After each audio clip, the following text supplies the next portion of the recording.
you briefly describe what type of content you post on social media?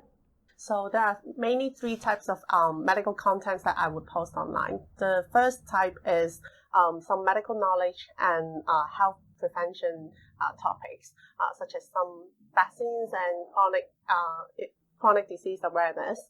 The second type would be some funny stories, be it my maybe related to my clinical activities or not. And the third type is actually my personal life as a doctor, because I would want to have a closer relationship with my patients and the general public. So I typically involve a lot of lifestyle vlogging type of content. So right now I'm a medical student, so I guess the type of content that I enjoy posting on the internet is the day-to-day life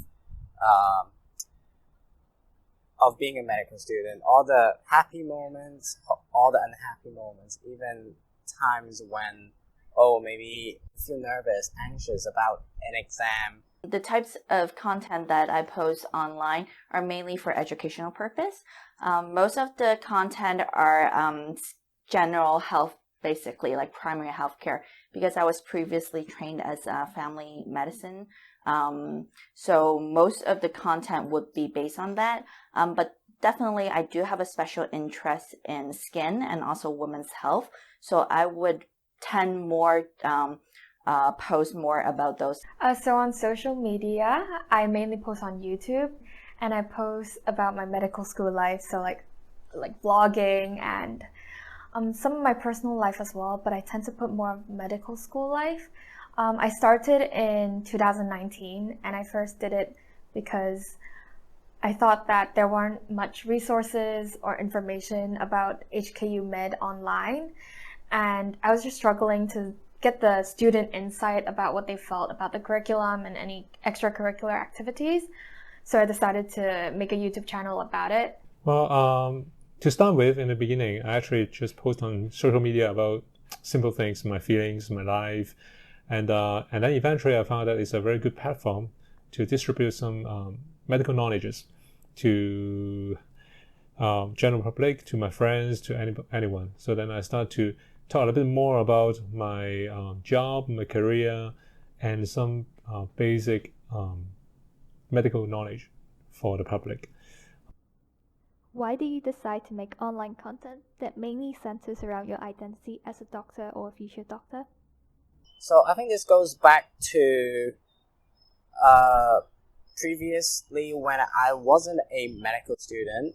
I was looking online, actually browsing different medical student YouTubers or content creators, and going through the content actually helps me understand a lot on the actual landscape or actual situations of being a medical student. Now being in medical school, I actually hope to bring the same impact to others. So that's why I started creating content centers around medical students, hoping on one side, letting prospective students to know what's actually like in medical school, and on the other hand, building a community centers around medical students, so we can create a platform for people to talk about anything medical sciences related, even the career aspects or the scientific aspects of being a medical student and a future healthcare professional. Well, actually, when I first started, it wasn't really online. It was more when people asked me, like some of the media, they would ask me to write some of the journals or just a few articles on some health-related issues. But I felt those were more targeted towards people age, like in their middle age or more elderly, because they read like newspapers or the journals. But I felt that because I'm also pretty young as a doctor, my target audience are actually more in the younger age. So I felt that because they actually have more screen time via Facebook or Instagram, So I just wanted to give more correct information online and show them that they can actually have access to these on a general media platform instead of having to go into reading newspapers or anything like that. So when entering medical school, I kind of realized that I should help the juniors who are thinking of coming into medical school and have a better insight of what it is like, and also what I personally didn't expect from medical school. For example, the workload is quite high. I've definitely underestimated the workload in the beginning. So some videos I made also talked about how stressed I was and that it's actually completely normal to feel that stress. And it's something that high school students coming into med school should understand as well. I would say in the beginning it was just for fun, until a moment I realized, well, these social medias are just very good platform to deliver this kind of knowledge to the people, to the public. There are a few things I have always want to be achieving as a doctor. One is really to distribute some ideas about how to prevent stroke. When I got in medical school, I didn't know at that point, because all I wanted to do was to treat the patients, relieve their symptoms. But in the medical school, the first thing we got taught in the first year actually is that we are not just there to treat people, to heal the people. We are also there to prevent the diseases, to educate the people how to prevent some of the problems from coming up. But right nowadays, social media is so effective, and I think it's a good platform that we can make use of that. That's why I've been putting this kind of content a lot of time, just to make sure some of the important messages are being spread out and actually to influence. I think I have the responsibility to share my medical knowledge. I think as a medical profession, we have earned a lot from the society, and it is our obligation to give back to the society and to help people in need when we are capable of in doing so. I was feeling a bit unsure actually, because I would worry about the response from the public, from the general public. But luckily, the overall response was good. Do you think your roles and responsibilities as a doctor or a future doctor have changed since creating content online? Well, as a doctor, I don't think it really changed much because I'm still giving the general health education to the public. I think my role, my extra role, I would say, compared to other medical students, is maybe contacting high school students to see whether they're interested, or if they have any questions, they can reach out to me. So I'm kind of like this unpaid HKU advertiser, promoter. So that's probably another responsibility that I have. And also because I was in a student organization called AMSA, and I was the director of sexual health. And I also use my channel to kind of promote this organization and what I do. So I actually go to high schools and teach them about sex education, consent, etc. So I also use my channel to kind of promote this organization and our work as well. When I talk or spread the information in the social media, I always have to be very conscious about that the piece of information I spread out is something that is applicable to the public or to a certain group of people, and try not to raise too much of the unnecessary stress, because some of the content can be quite scary. I'm very conscious about trying not to just scare people, but to let them know that, well, when they should do something to prevent a certain disease, or when they should actually rush to seek for help in case of certain symptoms arise, so on and so forth. As I said, I wouldn't say it's a new role for the doctors. It's always been there, just that how much you can actually do in your capacity. I think to educate the people to prevent diseases have always been the role of the doctor. So it's just the way of delivery and perhaps different measures that you put up to achieve the same goal. So I wouldn't say there's too much a difference. And especially now I'm on the public eye, I do the stuff that I say is not only myself as a student or my own personal identity. Now I carry the weight of HKU and HKU medical faculty. So there's certainly more responsibility and high expectation that I have to carry out during every content that I post. I wouldn't say the roles has changed, but I would rather say my responsibilities become more clear. And I would be more careful about the information that I post online, because I know that these information can propagate real fast due to the internet. I would always add a disclaimer at the end of my every post and ask them to seek advice from their own family doctor if they get any questions about the health contents of the post. And I think the role of health prevention and health promotion as a family physician has become stronger since I started posting online. What are some potential drawbacks of making online content as a doctor or a future doctor? Because I don't put everything about myself in online, obviously, and people just assume I'm an oversharer, or people have a perception of who I am as a person instead of trying to get to know me. So I guess that's one of the drawbacks. And another drawback is that as I'm getting older and older, I think the medical school curriculum is getting more tougher and tougher. And so my personal life has become like lesser and lesser and lesser. And showing that on social media kind of depicts that your whole life is, studying. And the drawback is that when a person sees you, they just assume that you are like, oh, you just study all day kind of thing. So that's a definite drawback, and people think I'm boring, etc., because I just study. So one thing about posting online is your interviewers or your employers can see what you posted online. So yes, as I mentioned before, I'm becoming more and more professional and more drawback in the content I'm posting, less personal life and more educational purposes.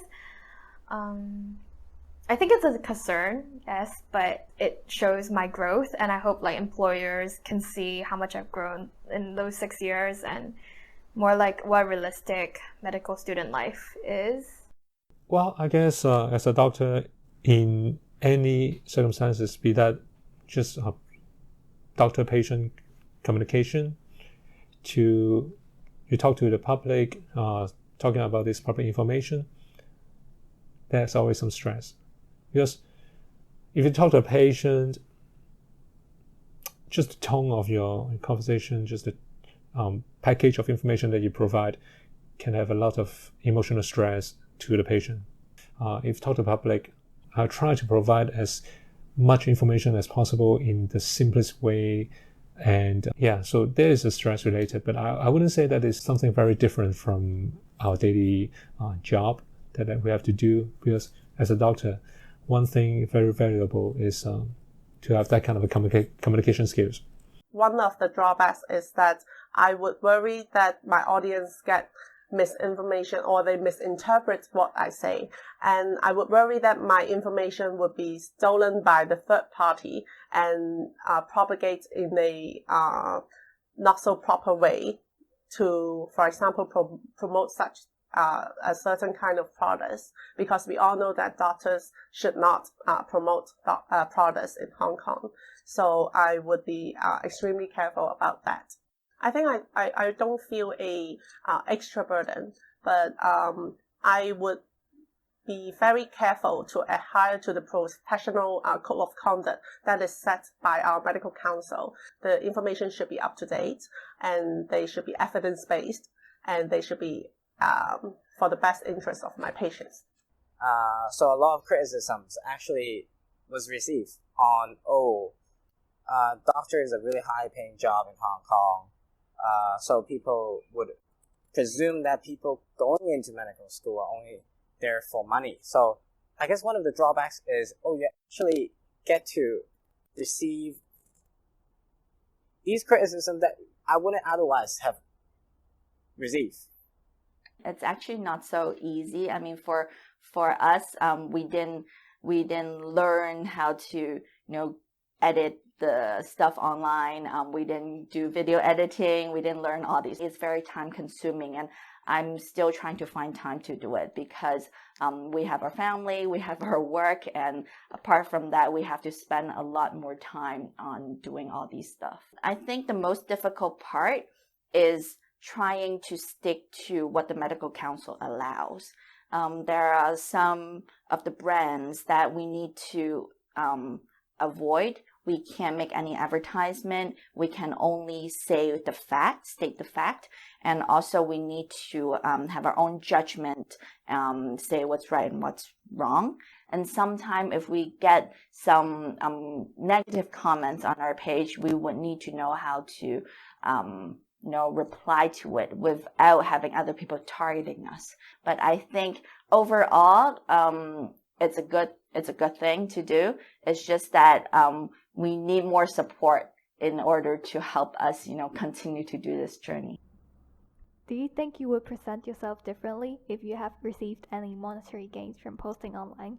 Well, so far I haven't really received any monetary gain, so I don't really know. The only problem with advertisement is when you promote things that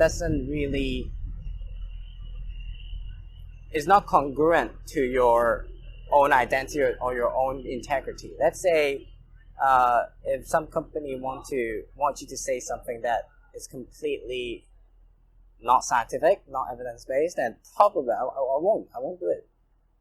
I don't have any financial subsidies in any terms for those kind of posts.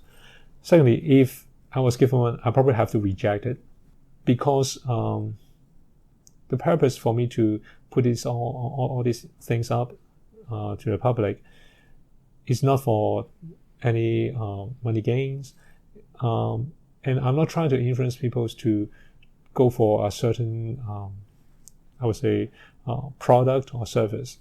There's always one disclaimer I have to put up, and always have to stress to the pharmaceuticals that the content that we make, say lipid control, we may be talking a little bit more about how to control a lipid, but I would never mention about the name of the drug. I would be very honest to all the literatures, all the proof that we have when we mention about certain group of drugs on their efficacies and on their risks. And always I try to keep a balance on, for lipid control, it's not just about the drug. There's always other sides like doing exercise, your diet, your lifestyle, genetics, those things. That is partly why I don't have any financial gains from these kind of posts, because I want to keep them as neutral as possible, because we are bound by a lot of professional codes. I'm not going to go out to sell things. I'm not trying to promote anything else other than the medical knowledge. I think I would edit differently. I think I would film more to get monetary gains, because actually I realized for monetary gains, you need to have something more controversial or something that's more emotionally tugging to the viewers. But I don't really, because I just edit for fun as well. It's my hobby. So I don't particularly go for monetary gains. But if I imagine if I have monetary gains, depending how much, right? Because I don't really earn a lot right now. But depending on how much I earn, I think I would definitely change up what I post, because it does actually take time as well to edit these videos. Like, I would edit till like 3 a.m., 4 a.m. And if I do earn a significant amount of money from those, I would try to change my content to what the viewers like. But as opposed to now, since I'm not earning that much, I still have the freedom to post whatever I want. I think people can think whatever they want to think, and if I'm earning money from it, like a significant amount of money from it, then why not, right? How would you like to be perceived online based on the content you have made? So what I want people to see through my videos is that I'm a responsible, hardworking medical student, but who also has a life outside of medicine, who likes exploring outside, likes trying new things. And just to emphasize, my whole life is not about medicine, even though a lot of my footage is about studying. Just a friendly person who you can ask tips for and advice for. Yeah, because I'm very willing to share. Oh, I don't want to be viewed as a purely all day studying, 24/7 studying. But I don't want to be viewed to be that just your whole life is just medicine and there's no family life, there's no friends, there's no, your own hobbies. I just want to be viewed as a more well-rounded person. As for patients, I don't think, of course I would not actively, oh, here's my YouTube video to my patients. But if they manage to search me, then I think it's okay, because my videos are about medical school. It is not about my practice, and I'm not planning to film in a hospital because for, patient privacy issues.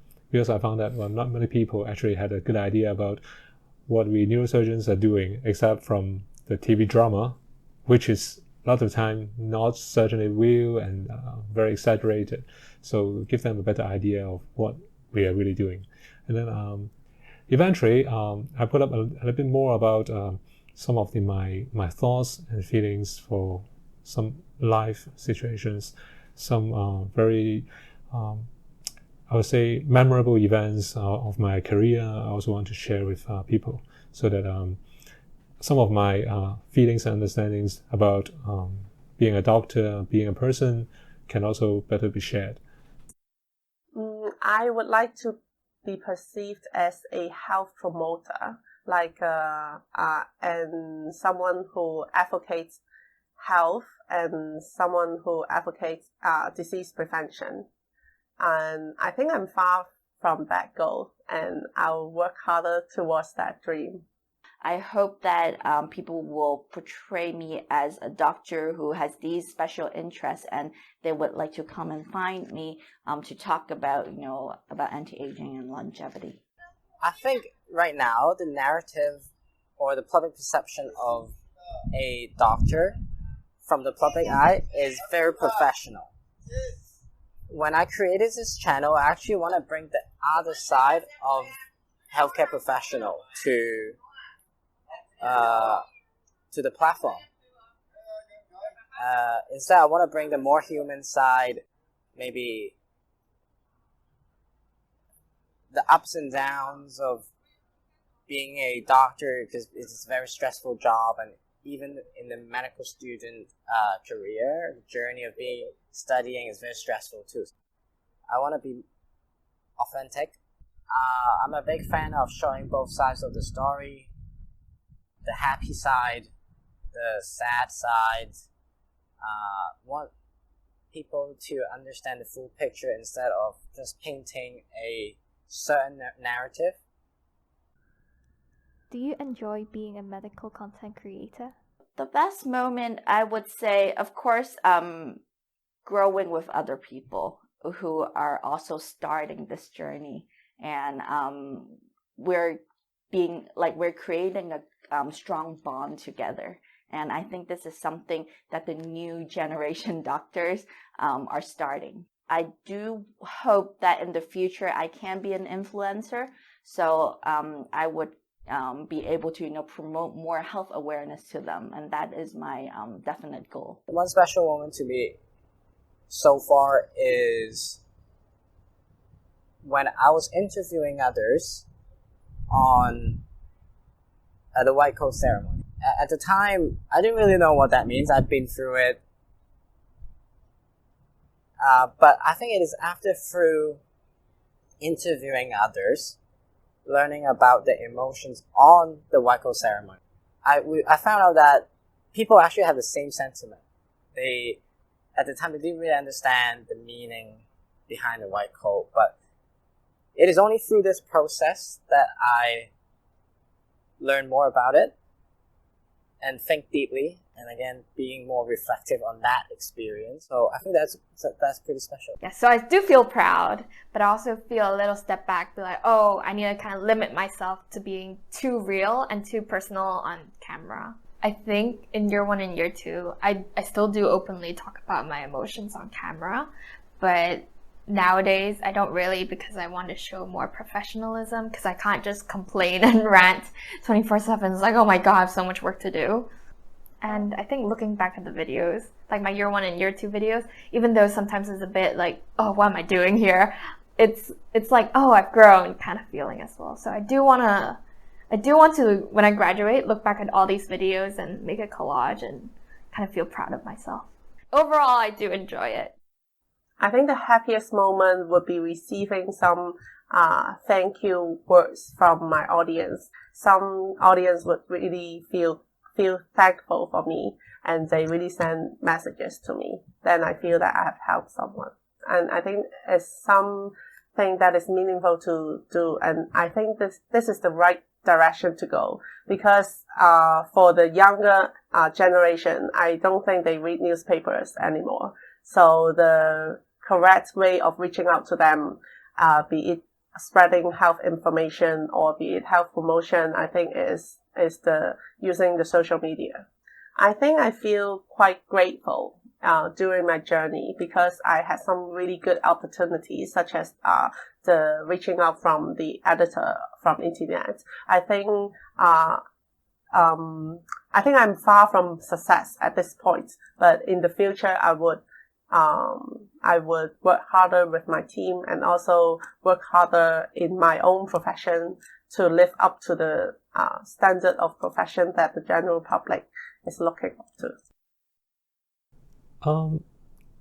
It's a funny experience, to be honest, because I do my own posts, I think of all the content, I do it by myself.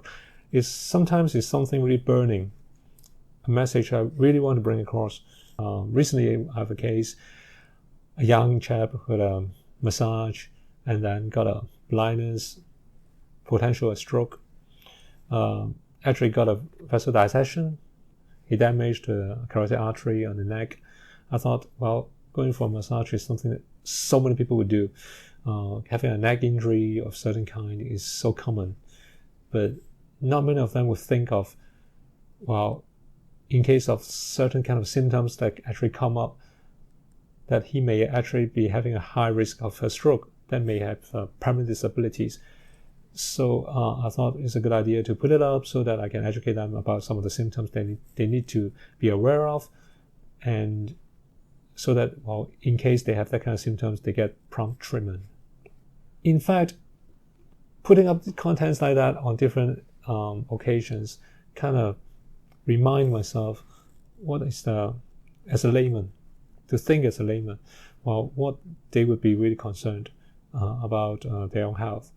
So in a way, it can help me to put myself into their shoes to think about, well, if they have a certain symptoms, what may be their concern, what is really the problem that they are worrying about, what kind of information that I can provide them so that they can, well, on one hand, be relieved from those stress, their concerns being addressed, and on the other hand, some of the important diseases to be excluded or maybe diagnosed and treated early. So that helped me as a doctor as well. And of course, it helped me as a person, because as I said, I don't share only medical information. I share part of my life, my attitude towards a lot of the things in life. It kind of reassured me to think that, well, my sharing actually helps people around me, and my sharing turns back to help myself to know, well, there are things that I'm doing fine. I should keep going or even do better. So it's really extraordinary. So happy doing it. If they want to start an online content page, first read through the Red Book carefully, know the regulations, but just bear in mind that write everything that's factual and don't promote yourself as someone who is specialized in something when you're not, because a lot of the problems are derived from this. You see the medical council complaints. There are a lot of these type of complaints saying that other people say that you're specialized in something when you're not, or you're saying yourself are specialist in something when you're not. Apart from that, basically, I would say have fun throughout the journey, because you do get some rewards from learning all of these and doing this. But just be careful on your way. Yeah.